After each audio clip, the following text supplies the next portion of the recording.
Hola, ¿qué tal? Bienvenidos a la Jaula del Nube edición de entrevistas. Y esta vez está con nosotros Alfonso Muñoz, que bien, pues él es un hacker, también está en la parte de seguridad ofensiva y tiene cierta pasión por la parte de la criptografía. Están mis compañeros del grupo Polity de la OYEC y de Buxe, que hará la presentación formal.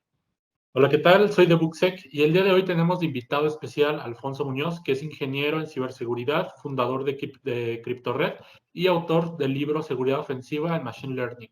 En verdad, un honor tenerte por acá, Alfonso. Bienvenido. ¿Qué onda, Alfonso? ¿Cómo te encuentras el día de hoy? ¿Qué tal? Todo muy bien. Gracias por la invitación en primer lugar y bueno, aquí desde Madrid hace un poco calor, pero bueno, es verano en España, así que es normal, es normal. Bien, Alfonso, pues la pregunta obligada, ¿desde qué edad o ahora sí que hace cuántos ayeres inició tu pasión por la informática y posteriormente por qué esto del hacking? Porque por lo menos a mí, cuando yo le dije a mi familia que quería ser hacker, pues pegaron el grito en el cielo y me dijeron que por qué me iba a volver ahí un chamaco delincuente del internet.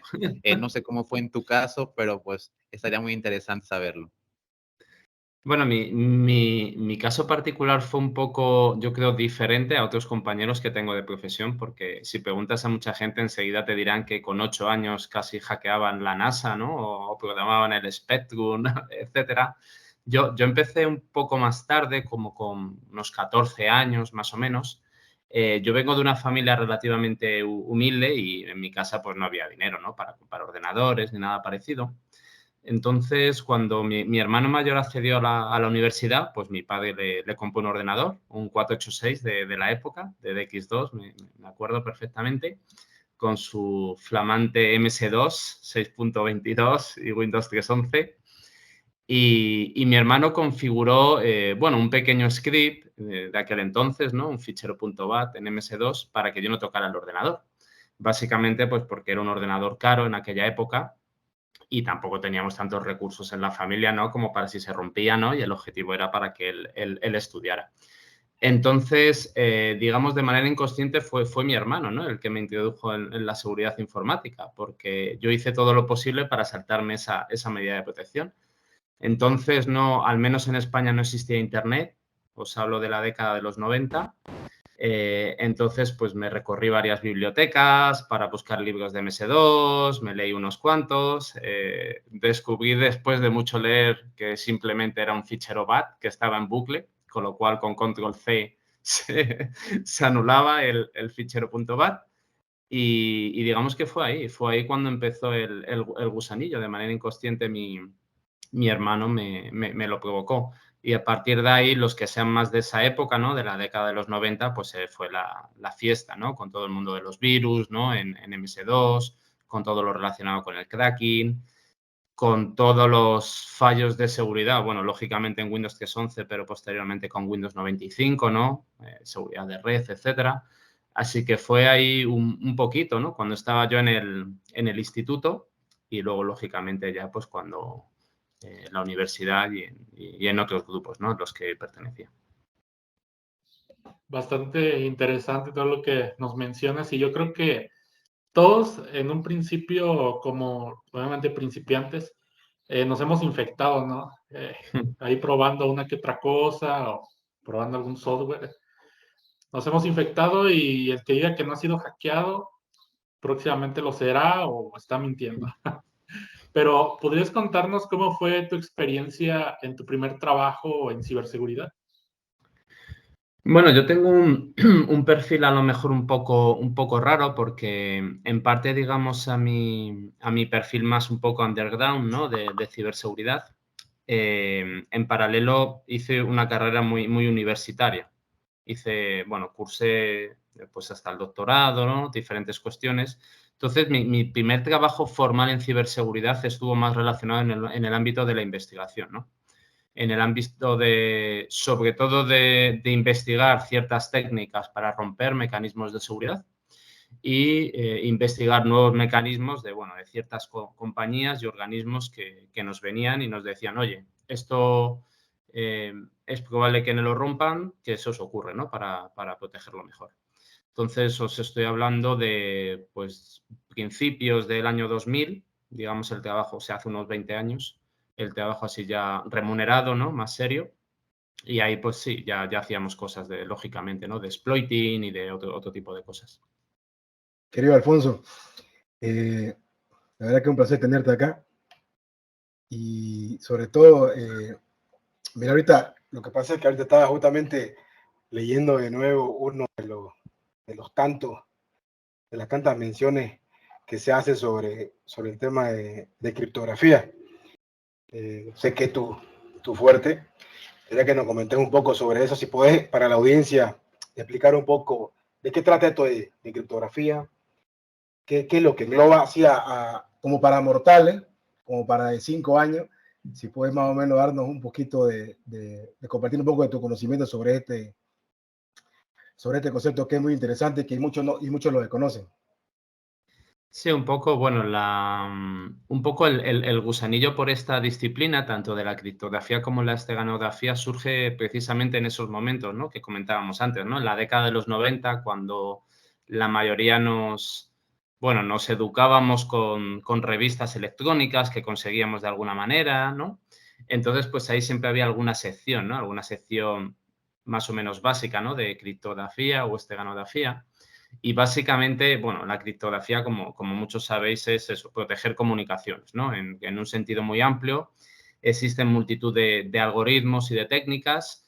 Es verdad que en la comunidad más de hacking, y yo lo he vivido con amigos, hay mucha gente que le tira un poquito para atrás porque hay mucha base matemática muchas veces, ¿no? Si quieres entender los algoritmos. Pero es verdad que desde el punto de vista práctico, pues bueno, no sé, es apasionante, ¿no? Hay 1000 librerías con las que programar cosas, configurar, etcétera, etcétera. Y luego la parte más de esteganografía, que es algo que a mí personalmente me apasiona, es cómo poder ocultar comunicaciones. Eso tiene multitud de utilidades. Lógicamente, las más fundamentales en privacidad. Por ejemplo, si queremos establecer canales y que sea más difícil para un tercero pues espiarnos, ya sean gobiernos, grandes multinacionales, etcétera. Pero luego también tiene una utilidad y yo diría que es la que llevo utilizando más estos últimos 5 o 6 años, que es en la parte de seguridad ofensiva. Al final, como puedes ocultar cosas, eso viene muy bien cuando quieres hacer diferentes cuestiones de hacking, ¿no? Pues, por ejemplo, cuando quieres desplegar algo en una organización y dejar ahí pues, el bicho latente una temporada, pues puedes utilizar ciertas técnicas esteganográficas para ocultar datos en un sistema de ficheros. O, por ejemplo, quieres hacer algún canal encubierto para robar información, para exfiltrar información y que un cortafuegos, un IDS, un DLP, lo que sea, pues no te detecte. Digamos, pues ahí hay muchas técnicas muy variadas, algunas son más académicas, otras son más caseras, pero bueno, lo importante es que, bueno, suelen funcionar si eres medianamente listo y es muy interesante. Ahí, bueno, hay de todo, hay 1000 referencias, hay muchos libros. Durante mucho tiempo solo hubo bibliografía y libros en inglés. Por suerte, cada vez más hay buenos textos en español. Con lo cual, bueno, yo creo que ya más o menos hay muchas formas, ¿no? De formarse en estos temas. Sobre todo desde un punto de vista más práctico, ¿no? Porque yo sé que la parte más, digamos, más matemática, pues a muchos hackers le tira para atrás. Entonces, bueno, quizás la mejor manera es empezar por lo práctico y luego poquito a poquito, si tienes interés, pues profundizar un poco a bajo nivel. Bien, Alfonso, ahora platícanos un poquito de tu proyecto CryptoRed.es, que bien, pues ahora sí que así como la OME se transformó luego en OYEC o las organizaciones van evolucionando, pues platícanos cómo fue, cómo empezaron a jugar, quiénes eran los principales fundadores, cómo ahora sí que surgió esta iniciativa y cómo la fueron desarrollando. Bien, CryptoRed es un proyecto del que personalmente estoy bastante orgulloso porque es un proyecto sin ánimo de lucro. Básicamente, todos los recursos que conseguimos es o para dar formación gratuita, ya sea online o física, a diferentes cuestiones, o para invertir ese dinero en terceros para que se realice pues, investigaciones, desarrollo de herramientas de ciberseguridad, etcétera.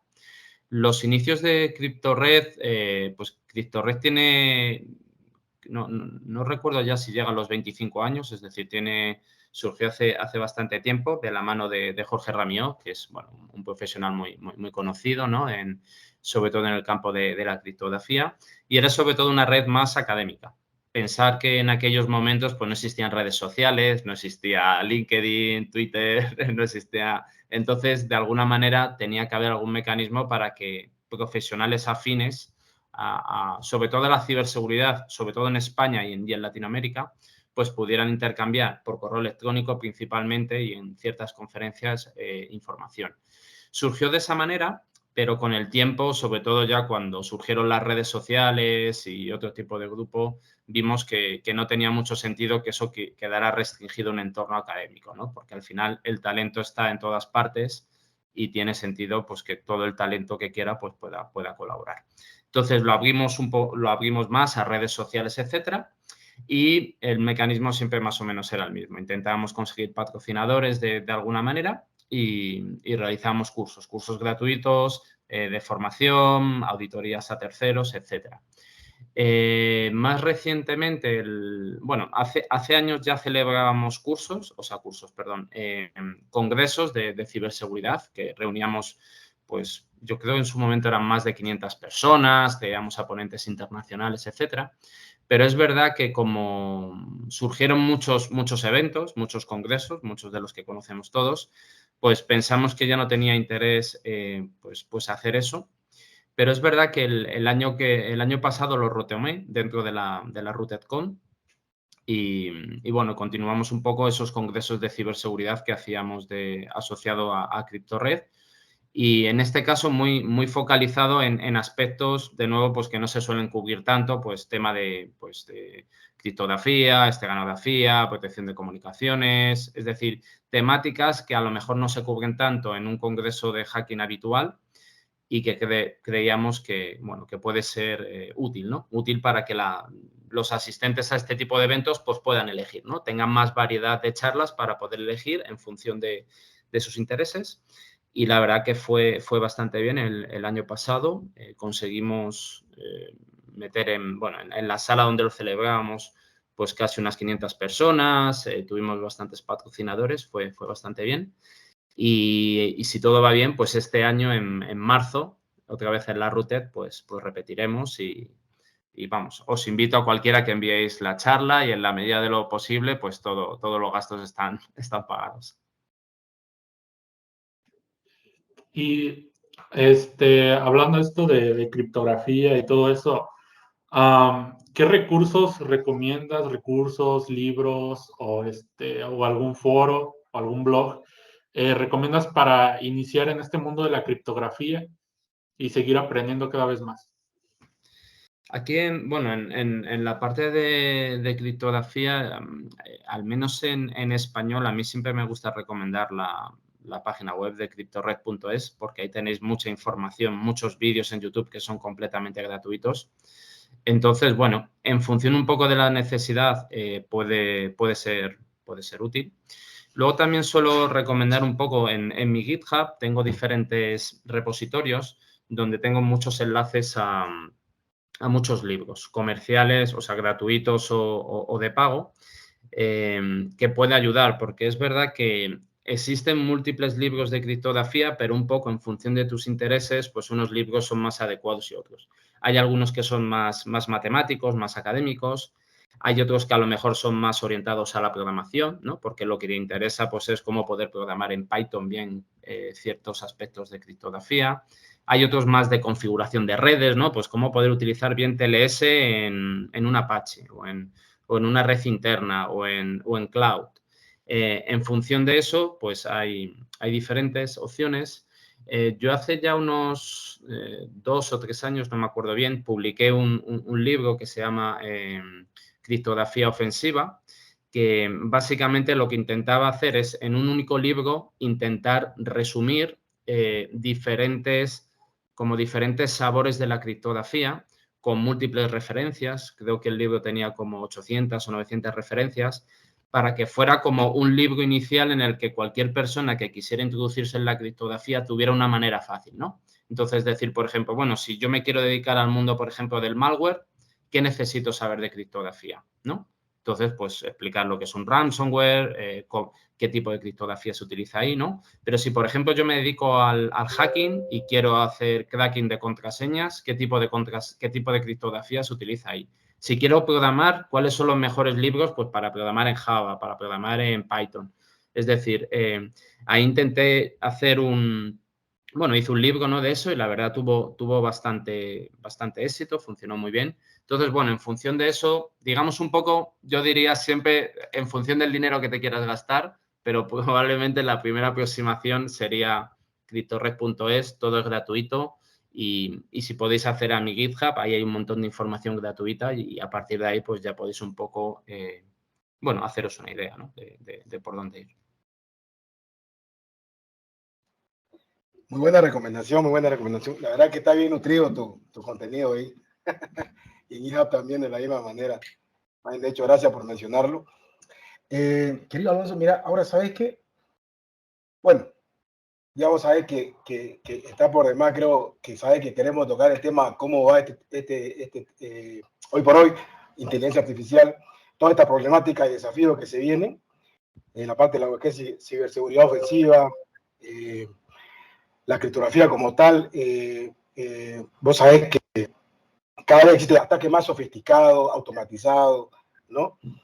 Y usualmente las compañías no tenemos el personal capacitado para este tipo de amenazas, ¿no? Y en realidad que es muy la parte de lo que normalmente el personal piensa, en algunos casos, que invertir en equipos más robustos a nivel administrativo, a nivel de defensa, realmente no van a solucionar, pero sabemos que esto no es así. Sabemos que muchos se basan en las marcas, se basan mucho en equipamiento de afuera, sabiendo que a veces el problema es interno, adentro, que no lo creen a veces, ¿no? Y bueno, como bien sabemos nosotros que estamos en esta área, que toda la problemática que tenemos, ¿no? Pero sí, me gustaría que nos menciones un poco vos cómo ves este escenario con el tema del boom de la inteligencia artificial, con ChatGPT, con todas estas IA que están encima de nosotros todos los días, que nos crean ansiedad, que no nos dejan dormir y nos tienen así como que un poco freak out, ¿no? Pero sí, también al mismo tiempo es interesante cómo va evolucionando y cómo uno también, o sea, al mismo tiempo que evoluciona en el buen sentido, que se pueden utilizar esta herramienta para algo bueno, también al mismo tiempo la parte mala, pues, ¿no?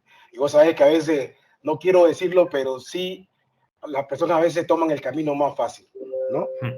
La parte de atacar, porque vos sabés que la parte de atacar son los que son más, y la parte de defensa, normalmente los de son los que escasean un poco, ¿no? Comentanos un poquito cómo te sentís vos con este tema de la IA y demás. Yo sé que seguramente lo venís usando de tiempo, pero como ves ahora, el panorama, hoy por hoy. Yo, bueno, siempre me gusta decir una frase que no todos mis colegas de profesión comparten, y es que creo que en ciberseguridad es necesario ser muy bueno o todo lo bueno que puedas ser en una disciplina o en dos disciplinas y ser razonablemente bueno en el resto. Es decir, es como si pudieras ser de un 6 o un 7 en muchas disciplinas, ¿no? Y un tío de un 8 o un 9, ¿no? O un 10 en una o dos disciplinas concretas. ¿Por qué digo esto? Porque a menudo en los profesionales de ciberseguridad nos centramos en ciertos temas que nos gustan mucho, ¿no? Pues, por ejemplo, imaginaros que es la seguridad web, ¿no? O la seguridad wifi. Y a menudo nos olvidamos de lo que hay alrededor.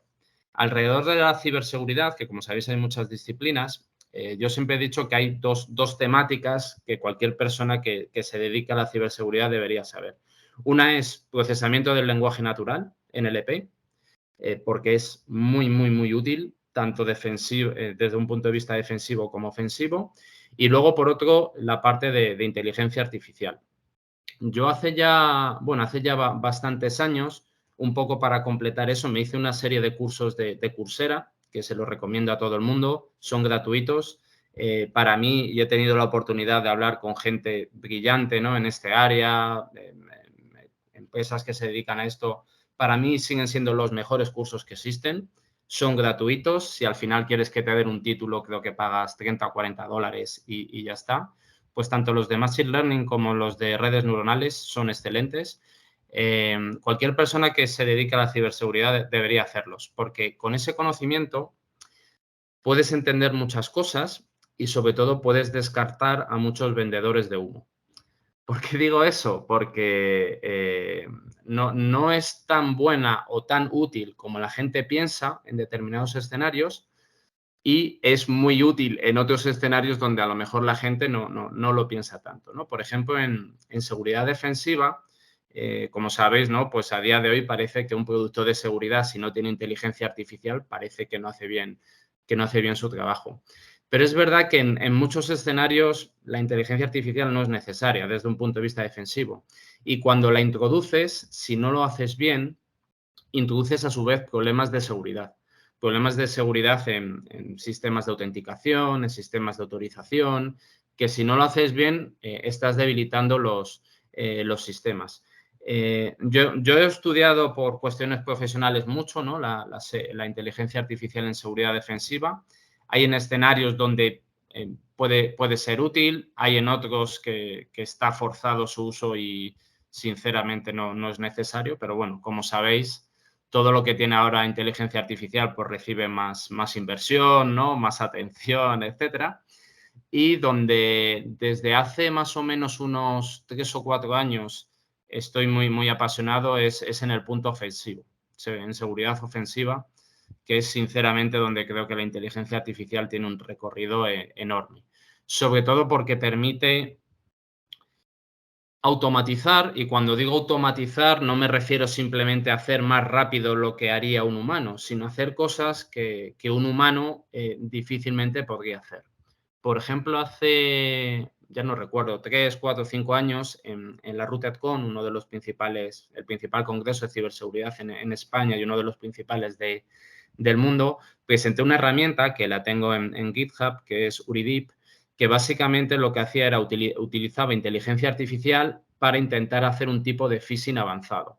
Y lo que hacía era interesante, era básicamente, no sé si conocéis, bueno, vosotros me imagino que sí, lo que es el estándar Unicode. Para el que nos esté oyendo, pues el estándar Unicode básicamente, simplificándolo mucho, es una representación, ¿no? Con unos códigos con una diferente longitud que te permite representar pues, los diferentes lenguajes del planeta y otras cuestiones, pues lo que yo quería intentar es detectar de alguna manera o automatizar cómo poder conseguir URLs visualmente similares, es decir, que si yo viera, por ejemplo, www.alfonso.es, pues utilizando todas las combinaciones posibles de Unicode, pues que visualmente cuando un humano viera eso fuera lo mismo. Claro, hacer eso desde un punto de vista de humano no es posible, ¿no? Porque tendrías que ir poniendo URL por URL con todas las combinaciones de caracteres posibles, verlo visualmente, que un humano dijera, oye, pues ¿se parece o no se parece? Entonces, en este caso, en esta herramienta concreta, lo que se hizo fue, íbamos cogiendo carácter a carácter, lo poníamos como si fuera una imagen, comparábamos las imágenes con algoritmos de inteligencia artificial y esos algoritmos te decían, pues se parecen en un tanto por ciento. Entonces, con eso, pues nos íbamos creando unas tablas y llega un momento en que tenías una tabla perfecta en la que decía, pues por ejemplo, la A en latín es igual al simbolito no sé qué en cirílico, ¿no? O 2 letras en latín equivalen a tal letra en el alfabeto hebreo, me lo invento, ¿no? Entonces, claro, poder hacer eso de manera automática es bestial. En este caso concreto, yo lo utilicé lógicamente, para hacer temas de seguridad ofensiva. Incluso detectamos fallos en políticas de seguridad de los navegadores de entonces, fallos que reportamos a, por ejemplo, Skype y otras grandes empresas. Pero también se puede usar desde un punto de vista defensivo. Si tú sabes todas las opciones que un atacante puede usar para atacar tu dominio de la empresa, pues puedes usar contramedidas. Entonces yo, desde un punto de vista de seguridad ofensiva, estoy apasionado, o sea, veo un gran potencial y ahí entra, si luego queréis hablar, podemos hablarlo de todo lo relacionado con los LLMs, ¿no? Cómo funciona ChatGPT, etcétera, porque eso bien utilizado también tiene un potencial enorme en seguridad ofensiva. Bien, pues ahora yo quiero hablar de este librito que por ahí publicaste, el de Stego Malware. Sí. En verdad, pues para mí ha sido un libro que implica mucho reto, sobre todo intelectual. Suelo leer muchos libros de seguridad informática y de temas similares, pero no todos tienen sobre todo pues código, o no todos se van a llevar al nivel en el que ocupas como que pensarle bastante para poder ir diluyendo y entendiendo todo lo que sucede. Ahora sí que la pregunta va un poco diferente, pero realmente es muy complicado y es muy ejemplificado, como lo muestras ahí. La evasión de antivirus, incluso pues trucos de cómo poder hacer un crypter, cómo poder hacer demasiadas cosas. Y esto es muy interesante porque, como lo mencionaste, todo tiene un enfoque a veces de enseñar para mejorar la ciberseguridad. Pero ¿qué hay de esta disyuntiva y qué opinas tú de que algunos de estos contenidos, por ejemplo, evasión de antivirus, si tú pones, por ejemplo, bypass en Twitter o en Facebook, pues obviamente vas directito a la bandeja del spam, a ser tagueado o incluso hasta a ser damnificado así de una manera sustancial en el número de visitas? ¿Qué opinas de esta situación, de la censura que va en contra de esto y sobre todo en la parte de tus títulos? Pues yo creo que está muy bien hecho eso de evasión de antivirus, es el título que va como parte del libro, o Stego Malware, y pues imagínate que por eso te puntien bajo en la parte de marketing o de branding. ¿Cuál es tu referencia o opinión al respecto? Claro, yo soy desde hace muchos años un claro defensor de la libertad de expresión, ¿no? Y de la libertad de información. Tanto es así que he publicado ya creo que 5 o 6 libros. La gran mayoría de ellos los realizo con autoedición. Es decir, no quiero que ninguna editorial me diga lo que puedo o no puedo publicar. Es mi escrito y la gente decidirá si lo quiere leer o no en función de si le parece interesante o no. Entonces, a mí personalmente, actualmente autoedito los libros con Amazon. Y es verdad que no he tenido. Es curioso, ¿no? Porque este capitalismo, ¿no? tan radical en el que vivimos, en ocasiones puede ser hasta garante de la libertad de expresión. Es raro, ¿no? Porque parece que mientras se vendan los libros da igual lo que pongas, ¿no? Pero es verdad que gracias a Amazon, en este caso, he sufrido menos censura que si lo hubiera hecho con otras editoriales que en principio son más garantes de la libertad de expresión. Son esas contradicciones, ¿no? que te lleva la tecnología.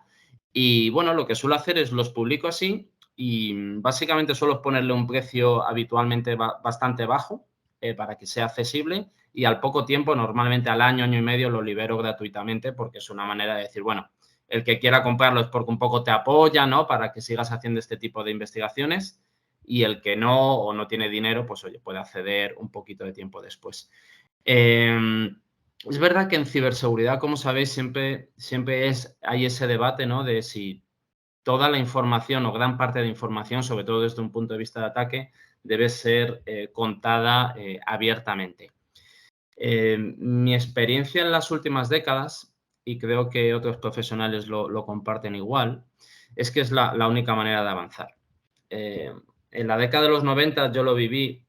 Al final el conocimiento estaba muy cerrado en ciertos grupos y al final así no avanza, ¿no? No se puede crear una industria y no avanza la sociedad. Entonces, la información con cuidado, es decir, pensando las cosas bien, no haciendo las cosas a lo loco, pero es verdad que tienen que publicarse de alguna manera abiertamente, porque a veces es la única manera en la que podemos hacer presión a los fabricantes. Seguro que conocéis muchos casos, y yo también, ¿no? Que se detectan o detectamos fallos de seguridad y no se corrigen. No se corrigen pues por el motivo que sea. Muchas veces pues porque porque no hay un interés económico claro en arreglarlo, por mala reputación o por lo que sea. Y en ocasiones pues hay que hacer full disclosure, ¿no? Y es una manera de presionar. Entonces, un poco, yo con lo que publico va un poco en esa dirección. Es verdad que se puede aprovechar desde un punto de vista ofensivo, sobre todo si los que se dedican al lado defensivo no hacen bien su trabajo.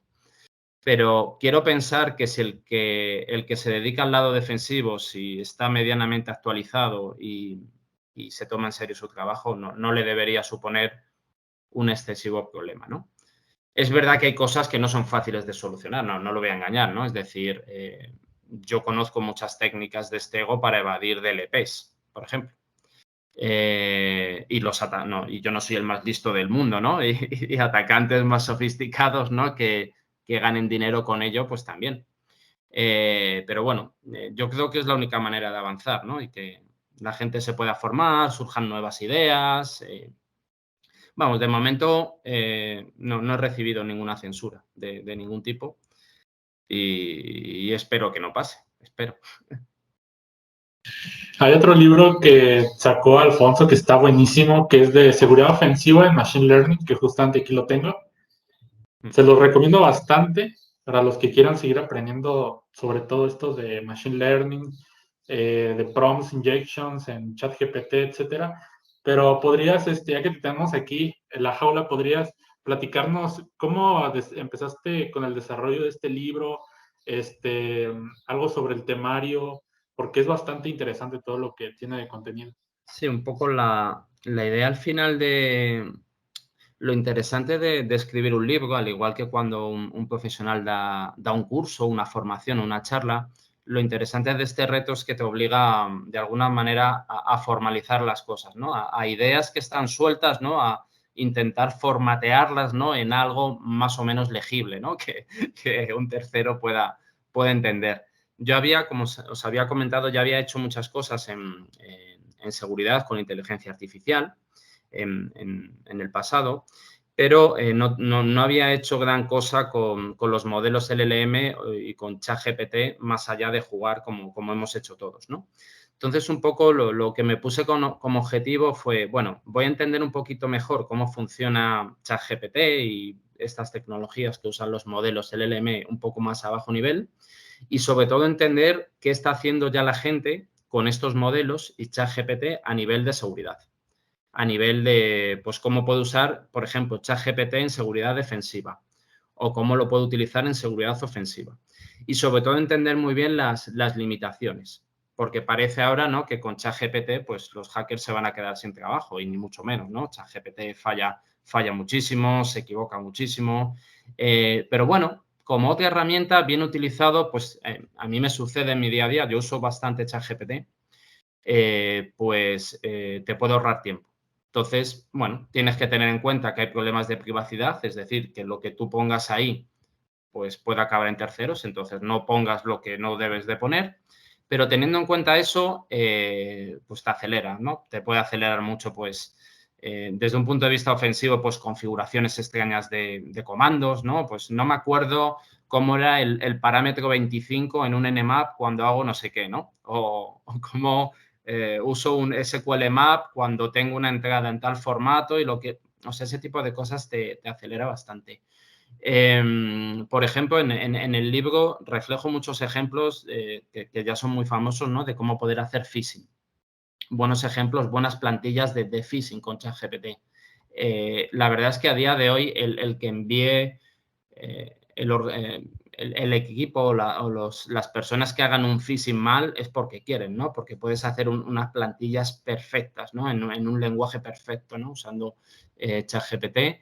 Pero luego hay cosas escribiendo este libro, cosas súper ingeniosas que a mí no se me hubieran ocurrido nunca, que es, por ejemplo, utilizar ChatGPT como un honeypot. Es decir, a ChatGPT le puedes decir que actúe como un sistema operativo o como un dispositivo de red y tú vas interactuando con él, ¿no? Pues, por ejemplo, actúa como un MS2 en la versión no sé qué, ¿no? O un Linux en la versión no sé qué, ¿no? Y a partir de ahí, pues, le hablas con él con comandos.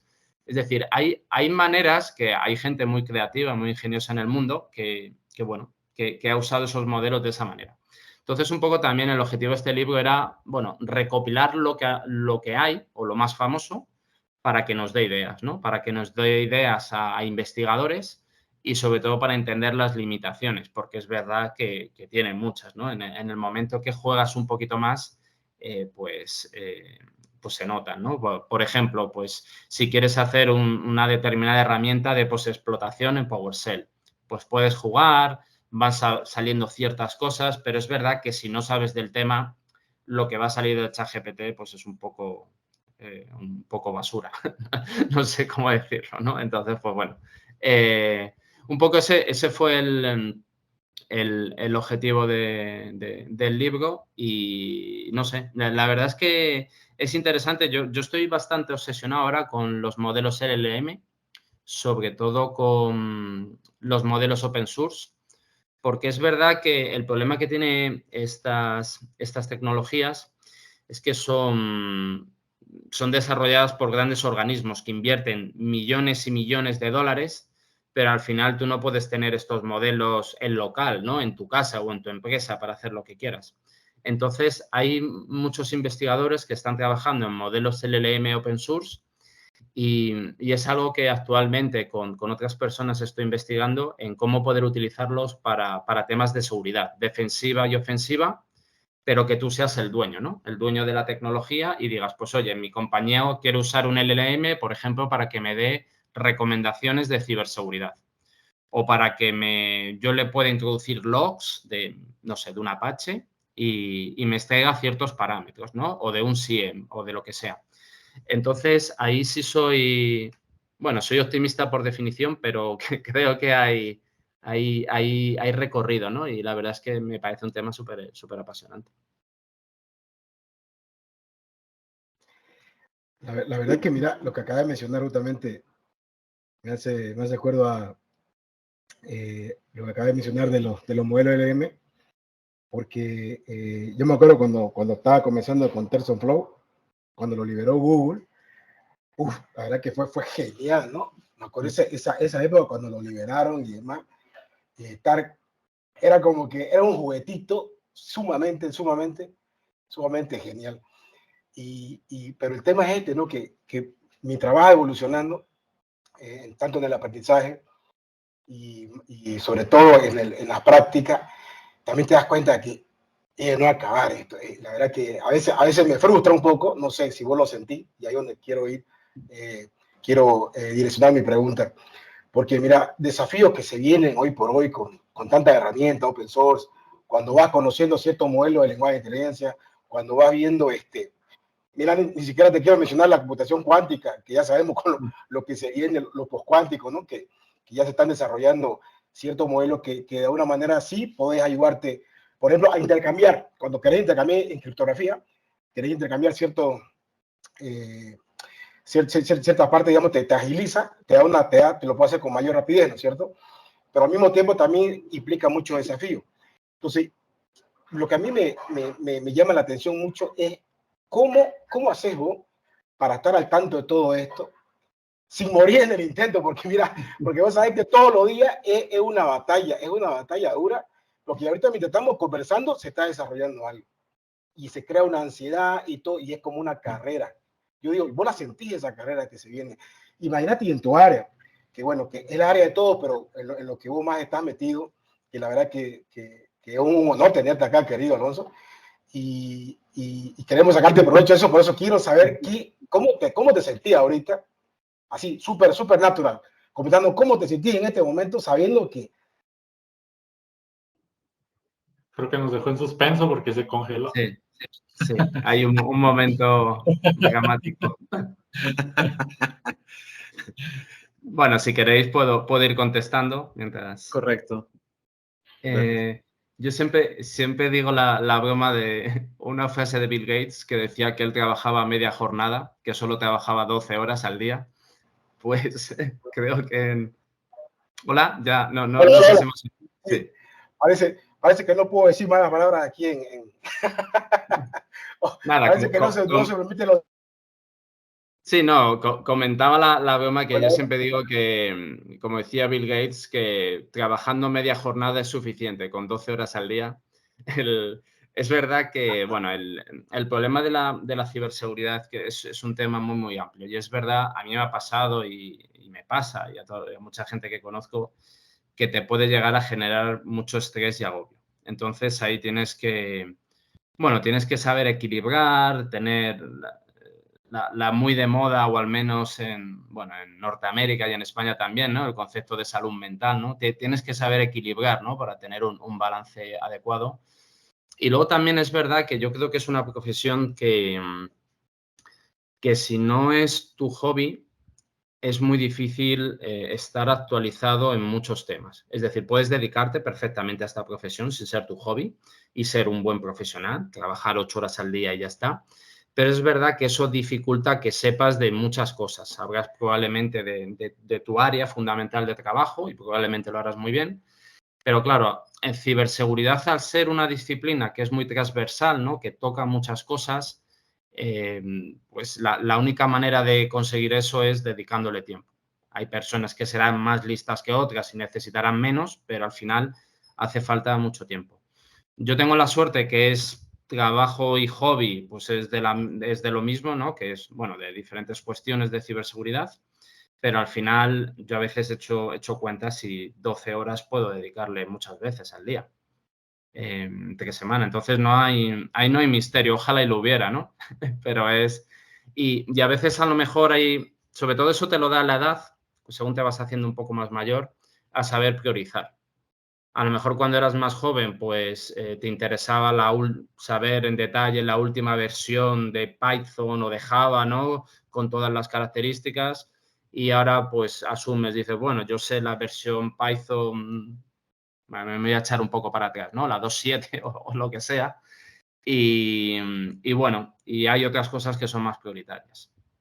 Entonces, sí, pero Oye, Alfonso, coincido contigo, es complicado. Es muy es complicado complicado, ¿no? estar al día y... Yo por eso, mira, disculpa que te corte, justamente me hizo acuerdo también, que va de la mano. Me comentaba alguien, a ver, brother, me decía, si vos trabajás con modelo de inteligencia artificial, trabajas con algoritmos, automatizas cosas, ¿por qué no lo usás a tu favor y así trabaja por vos y te da más tiempo? Y yo, o sea, irónico, ¿no? Y yo le dije, lo único que te puedo decir, que me acuerdo de Alan Turing, que para que vos sabés que cuál es su base del brother este, ¿no? Que la única manera para poder descifrar algo que hizo una máquina, pues tiene que hacerla. Siempre hay detrás un humano acá. Entonces, no podemos de alguna manera dejar que los sistemas o a unos modelos de IA que yo puedan ser autónomos. O sea, lamentablemente siempre van a necesitar en nuestra parte. Y querramos o no, siempre para poder hasta, ¿qué te puedo decir? Ni siquiera hacerle que sea un modelo de inteligencia artificial, digamos, que sean supervisados y demás. No solamente es por eso, es como acaba de mencionar, si ya estás metido acá, hay ciertas cosas que tenés que dejar de lado, porque no se puede querer, como se dice, no podemos querer todo al mismo tiempo, pero sobre todo queremos estar al mismo, o sea, querés separar tu vida laboral con tu vida, por ejemplo, uno quiere viajar, querés disfrutar, querés aprender, querés hacer un libro, la única forma es estar enganchado y es estar conectado. Lamentablemente no hay otra manera, a no ser que veas tus prioridades y separes eso, ¿no es cierto? Pero el tema es que a veces cuando uno quiere más, y como cada vez son 12 horas. Yo sé que esas 12 horas debe ser unas 15, 20 fácil. Así que aquí entre nosotros yo sé que debe ser fácil unas 15 horas. Pero y más allá de eso, yo creo que depende de cada uno y demás, y no es fácil nomás meterse nomás a esta área. Pero viéndolo al lado positivo, ¿qué puedes comentarnos? Y para que enganche con esta pregunta más, que va del hilo, ¿qué puedes comentarnos sobre para los que están ahora metiéndose, por ejemplo, muchos jóvenes veo que están con el tema de la criptografía, que quieren aprender un poco de lo que es en la parte de, con lo que estaba comentando con el caso de ChatGPT, si pueden hablar un poquito más, hablando un poquito más de los modelos de inteligencia artificial que podrían ayudar y cómo deberíamos usarlo los jóvenes, no nosotros los jóvenes, para poder ayudarse un poco en el qué sé yo, ¿no? Para nutrir su conocimiento y usarlo como una herramienta más que lo pueda complementar en el día a día para mejorar sus habilidades. Antes de contestarla, un comentario muy, muy breve. No sé si conocéis, me imagino que sí, a Luciano Bello. Luciano Bello es bueno, si lo conocéis, bueno, es la mejor definición es hacker, ¿no? Es, bueno, desarrollador de Debian y, bueno, muchas cosas. Descubrió un fallo de seguridad en OpenSSL muy famoso hace años. Y me acuerdo que decía una cosa hace ya muchos años que me parecía muy inteligente, que decía que él durante un tiempo de su vida, cada fin de semana, intentaba hacer pequeños mini proyectos, ¿no? Pues, por ejemplo, este fin de semana voy a intentar configurar un Apache. El siguiente fin de semana voy a intentar descargarme un proyecto educativo y hackear una página web. El siguiente voy a intentar, pues, por ejemplo, implementar un algoritmo criptográfico. ¿Qué es lo interesante de eso? Que me parece muy útil, sobre todo para gente que está estudiando o está empezando, es que en un plazo razonablemente corto puedes descubrir que te gusta. Y eso es importante, porque hay tantas cosas por hacer que es muy difícil, ¿no? Porque puedes decir, joder, es que a mí me gusta todo, ¿no? Por ejemplo, yo pues tengo certificaciones de hacking web, de exploiting, de wifi, de forense, es decir, a mí me gusta todo. Entonces, claro, pero el tiempo es finito, ¿no? Entonces, bueno, entonces yo sí recomendaría que empiecen un poco a probar y además ahora que es muy fácil, ¿no? Que hay muchas plataformas, ¿no? Por ejemplo, de hacking hay un montón de plataformas y es muy fácil, ¿no? En un fin de semana, mira, voy a hacer hoy, este fin de semana, pruebas solo de seguridad web o de criptografía, ¿no? Que hay bastantes también. Y a partir de ahí un poco orientarse. Lo digo porque lo que hay que intentar evitar es guiarse por las modas, porque la IA es una moda actualmente y la moda de ahora a lo mejor no le da a una persona trabajo dentro de 10 años. Entonces, bueno, hay que explorar sobre todo qué le gusta a uno y si lo que le gusta además le puede dar de comer, pues ideal. Y luego, supongamos que dentro de todo eso, ¿no? Te gusta la inteligencia artificial. Yo diría que a día de hoy lo fundamental en inteligencia artificial, aparte de conocer lo básico, sería estudiar redes neuronales, ¿no? En Coursera, de nuevo, cursos gratuitos muy, muy buenos. Entender cómo funcionan, ¿no? Cómo funcionan, cómo se pueden configurar. Y entendiendo eso, vas a entender razonablemente bien cómo funcionan los LLMs, ¿no? O cualquier otra propuesta de inteligencia artificial y sobre todo las limitaciones. A partir de ahí, el mayor problema de la inteligencia artificial y sobre todo en ciberseguridad son los casos de uso. Es decir, ¿dónde lo uso y para qué? Que es un poco, quiero entender, ¿no? Por dónde iba la pregunta, es decir, ¿cómo puedo hacer yo que todo esto me ayude a mí en mi día a día? Es decir, ¿puedo usar la inteligencia artificial para, por ejemplo, para predecir mejor el precio de las acciones de la bolsa? ¿O qué tipo de acciones puedo comprar? Pues se pueden hacer cosas. ¿Puedo usarlo para detectar mejor ataques a mi red? Cuando alguien me hace un Nmap, por ejemplo, ¿puedo coger el tráfico y detectar cosas? Pues se pueden hacer cosas, ¿no? Entonces, yo ahí lo que diría es que fueran probando. En el caso de redes neuronales, no sé si luego lo podemos compartir de alguna manera, hay unos muy buenos esquemas de tipos de redes neuronales de ejemplo, ¿vale? Que combinándolos puedes hacer cosas, ¿no? Entonces, es muy útil jugar con esas redes, porque una vez que juegas con eso, pues te das cuenta que redes de ese tipo pues son, por ejemplo, las que se utilizan para clasificar audio o para clasificar imágenes, o que se utilizan, por ejemplo, en LLMs para coger texto, convertirlo en algún tipo de matriz que pueda entender una red neuronal y luego hacer cosas. Entonces, no sé si estoy respondiendo a la pregunta, pero un poco yo diría jugar, ¿no? Jugar un poquito y en el caso de IA, hacerse esos cursos que hay en Coursera, que es verdad que son densos, no los vas a hacer en una tarde, te pueden llevar unos cuantos meses tranquilamente dedicándole tiempo, pero es verdad que te va a abrir la mente, porque a partir de ahí vas a entender todo mucho mejor.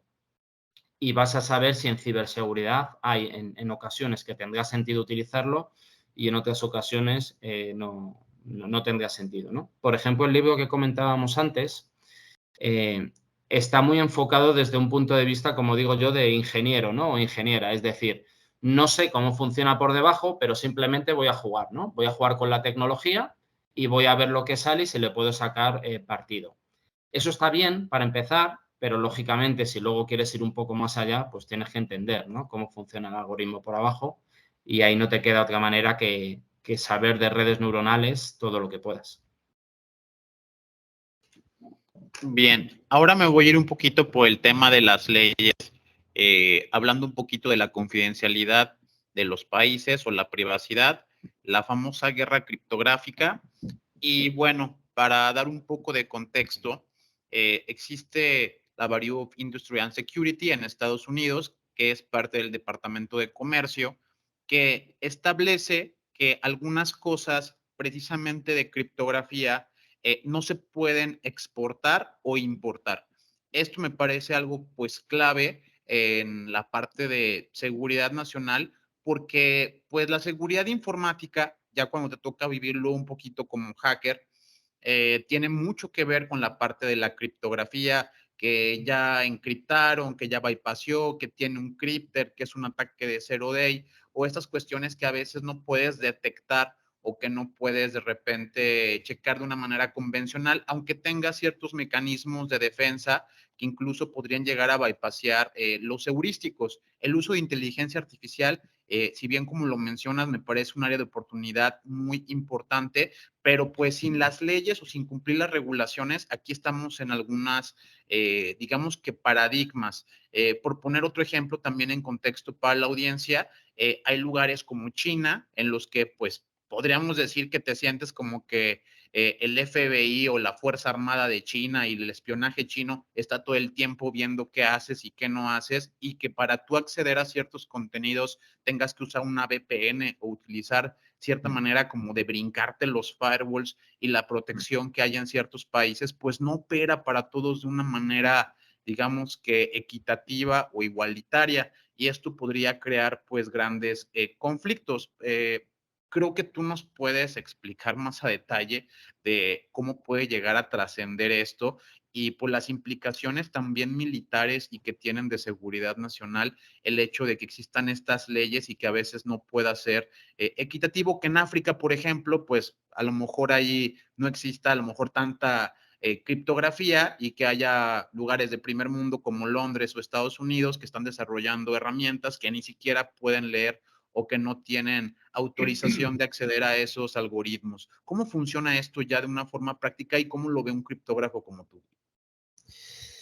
Como os comentaba antes, yo empecé un poco en todo esto de la ciberseguridad en la década de los 90. El que se acuerde un poco, en la década de los 90 ya había bastante discusión, ¿no?, sobre la exportación de algoritmos y ahí surgió también un poco el actual PGP o GPG, ¿no?, que muchos conoceréis, ¿no? El PGP fue un excelente ejemplo de cómo poder vencer, ¿no?, a ciertos razonamientos estúpidos, ¿no?, como pueda ser limitar la exportación del uso de criptografía.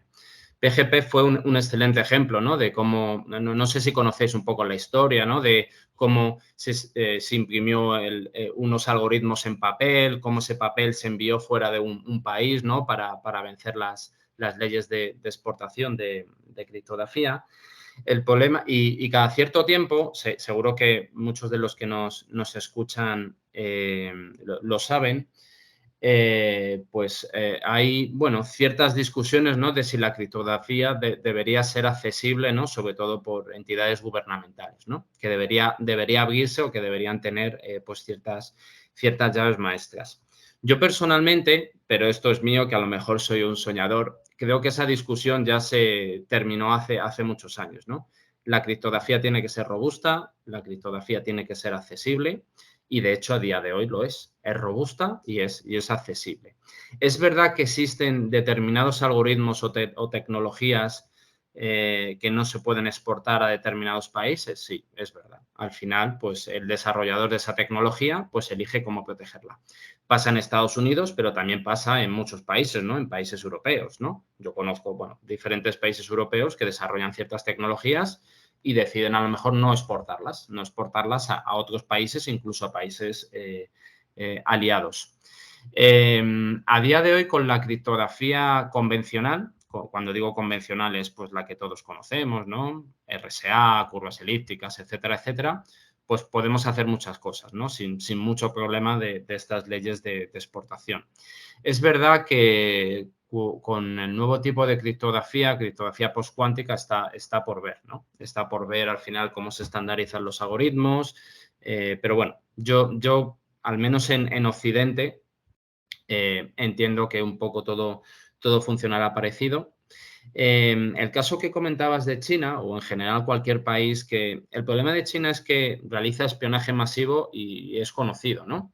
En el caso de otros países, pues bueno, en algunos casos se conoce y en otros pues se sabe que existe, pero no se conoce tanto. En esos casos, cuando sabes que el espionaje es tan indiscriminado y tan masivo, pues tienes que tomar pues otra serie de medidas, ¿no? Ahí pues entra mucho lo que hablábamos, ¿no? De la esteganografía. Yo cuando empecé a leer cosas de canales encubiertos, sobre todo, que fue más o menos en la década de los 90, fue por activistas chinos que utilizaban pues herramientas de ocultación en aquel momento en ficheros GIF para intercambiar información, ¿no? Y que el gobierno chino pues no les pudiera interceptar las comunicaciones. Es decir, hay muchas maneras. El reto realmente es cómo poder hacer que las tecnologías sean mainstream. Es decir, que la criptografía no la utilicemos solo 5 personas que sabemos de informática, sino que la puede utilizar cualquiera. Y ese es el reto y ahí, pues, ahí lo que hay que hacer al final son grupos tanto técnicos como no técnicos para presionar cuando, pues, ciertos organismos por diferentes cuestiones quieran debilitar la criptografía o, digamos, anular ese balance que yo sí creo en un equilibrio razonable, ¿no? Entre libertad individual y seguridad, ¿no? Seguridad, pues, porque es necesario, ¿no? El trabajo que hacen fuerzas y cuerpos de seguridad del Estado es necesario. Gran parte o mucho trabajo que hacen los servicios de inteligencia es necesario, pero en cualquier sociedad democrática pues hay que equilibrar, ¿no? Y no es fácil equilibrar porque cada uno pues tira de la balanza hacia donde le pesa más, ¿no? En su día a día. Entonces, bueno, ahí las leyes, pues al final yo creo que gana el que más tira de la balanza, ¿no? Entonces, entre todos hay que crear pesos, ¿no? Y contrapesos para que haya un equilibrio razonable, ¿no? El mundo no es perfecto, pero bueno, creo que existe un equilibrio razonable entre que las personas normales podamos tener comunicaciones seguras, cifradas, protegidas, y que la policía pues, pueda perseguir a terroristas, a pedófilos, a criminales, porque al final, bueno, hay muchas maneras, ¿no? De perseguirles sin necesidad de romper toda la criptografía del mundo mundial. Hoy en día para interactuar con ChatGPT, con BART, Midjourney, incluso con Leonardo AI, se utiliza pues lo que vienen siendo los prompts, ¿no? Estas instrucciones para poder obtener ciertos resultados de lo que nosotros le estamos pidiendo.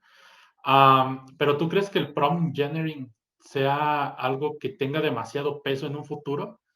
¿Cómo lo ves? Todo eso. Es difícil de saber porque yo, desde un punto de vista de ciberseguridad, yo siempre he dicho, por ejemplo, al menos aquí en España, que estábamos en una burbuja, ¿no? Porque los sueldos iban subiendo continuamente, había cada vez más demanda de profesionales, pero lo sigue habiendo. Es decir, si es una burbuja, no sé cuándo va a explotar. Mi percepción al día de hoy con el prompt engineering es que es un poco burbuja artificial. No tengo claro que alguien pueda ganarse la vida de esto en los próximos años. No lo tengo claro, pero me puedo equivocar. Es verdad que yo lo he experimentado con ChatGPT y con otras que es puramente artístico, es muy hacker, ¿no? Es decir, saber elaborar bien una pregunta, y muchas veces no es sencillo, puede hacer que el modelo te dé información que no te da. Y eso es súper útil como poco como seguridad ofensiva, ¿no? Sobre todo porque ChatGPT y otros modelos igual, una vez que lo han entrenado, hay una componente humana donde han filtrado muchas cosas, ¿no? Han establecido muchas reglas y es precisamente en esas reglas, si eres muy creativo, donde te las puedes saltar y acceder directamente al modelo en crudo. Por eso comentábamos antes que para mí es muy importante poder trabajar con modelos LLM open source, donde tú puedes hacer las cosas en bruto, ¿no? Y no depender de reglas que te han metido un tercero, porque ahí de verdad podrás sacar todo el potencial que quieras para seguridad ofensiva o lo que sea, ¿no? Imaginaros que entrenamos un LLM con una base de datos enorme de exploits o de código fuente de exploits y a partir de ese momento pues le decimos, quiero que me generes un exploit para la plataforma x86 en tal lenguaje, no sé qué, into, ¿no? Entonces, y que no haya filtros, ¿no? Entonces, pues eso, joder, imaginaros, eso tiene un potencial. Bueno, a mí me consta que ya existen cosas, ¿no? Cosas así, pero que pudiera estar accesible, ¿no? Para la comunidad de ciberseguridad sería algo ideal. Entonces, no sé si dentro de un año, como ahora dicen, ¿no? Que te puedes ganar la vida, ¿no? $300.000 he leído yo, ¿no? Y más, ¿no? Por ser ingeniero de prompts. No sé. Yo no lo veo, no lo veo, pero si alguien consigue por lo menos trabajar un año de eso, pues mira, eso que gana. Y que para lo que pasa es que venden mucho humo, ¿no? Sí. Todo el tiempo andan vendiendo mucho humo. Es lo que el otro día estaba riendo con un amigo que, incluso aquí en el podcast siempre lo decimos igual que ya has visto esta IA que hace no sé qué, que esto, que lo otro, y miércoles, y ya uno lo agarra, ¿no? Y quédate en este TikTok porque aquí te voy a revelar todas las cosas y no sé qué, y que va a ganar 100.000.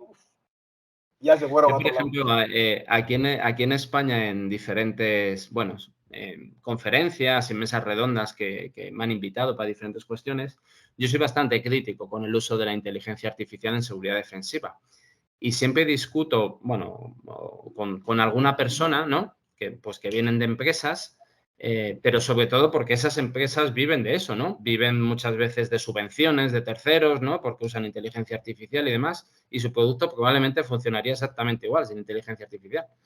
Entonces, sí, creo que hay mucho humo porque al final hay mucho dinero. Hay mucho dinero, hay gente que invierte en modas y al final ese gasto de dinero lo tienes que justificar con algo.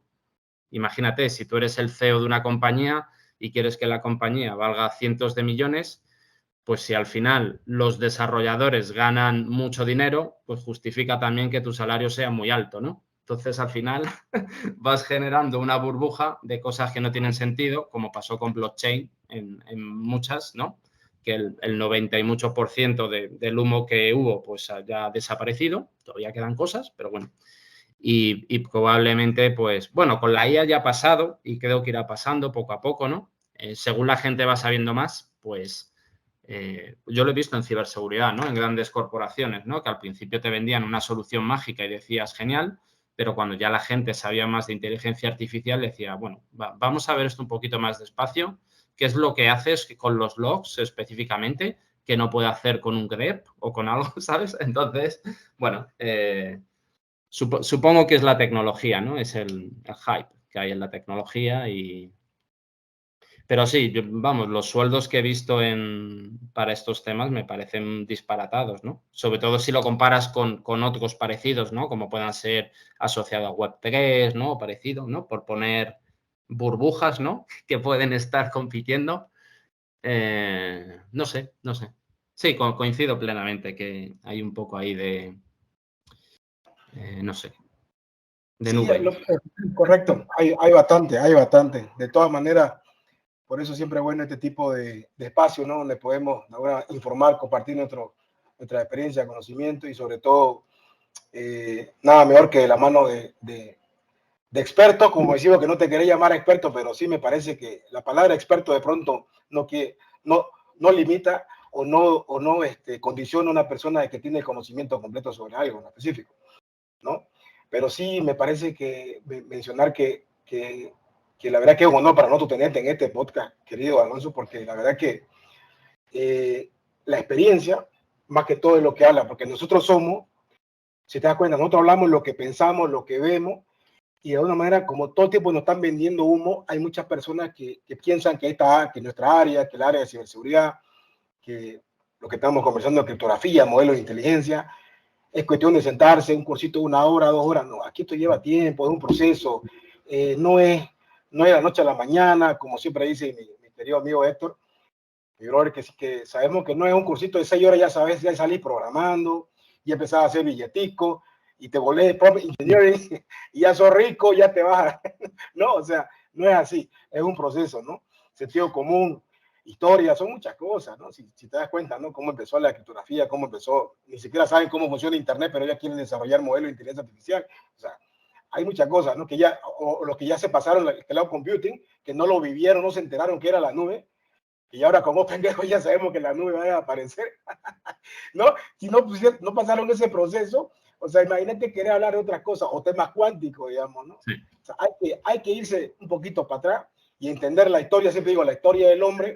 Si uno no sabe la historia del hombre, uno no sabe a dónde va, ¿no? Y en nuestra área, si vos querés ser un desarrollador, querés ser un hacker, llamémoslo, un investigador, tenés que entender la historia de cómo viene todo y cómo se encaja y cómo puedes acomodarlo y cómo puedes y ahí encontrar tu camino, el cual te guste, y conforme a eso pues ya vos podés desarrollar más habilidades y compartirlas, qué sé yo, ¿no?